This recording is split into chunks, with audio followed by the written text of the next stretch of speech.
জামিন পেলেন সেই রিকশাচালক আজিজুর রহমান। বঙ্গবন্ধু শেখ মুজিবুর রহমানের মৃত্যুবার্ষিকীতে ধানমন্ডি ৩২-এ ফুল দিতে গিয়ে গ্রেপ্তার হন রিকশাচালক আজিজুর রহমান এবং তাকে আজ রবিবার উচ্চ আদালত তাকে জামিন মঞ্জুর করেন। রিকশাচালক আজিজুর রহমানের আইনজীবী ইয়াসমিন জানান, পুরানো একটি হত্যাচেষ্টা মামলায় পুলিশ তাকে গ্রেপ্তার করে এবং আদালতে তাকে হত্যাচেষ্টা মামলাটি দেখায়।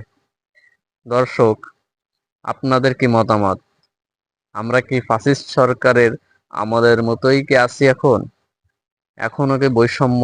এখনোই সব বঙ্গবন্ধুর মাজারে নয়, তার বাড়িতে ফুল দিতে গিয়েই মারধরের শিকার এবং মামলা খেতে হচ্ছে সাধারণ জনগণের, একজন রিকশা চালকের মতো ব্যক্তির, যে কোনো দল করে না, শুধুমাত্র বঙ্গবন্ধুকে ভালোবেসে ফুল দিতে গিয়েছিল।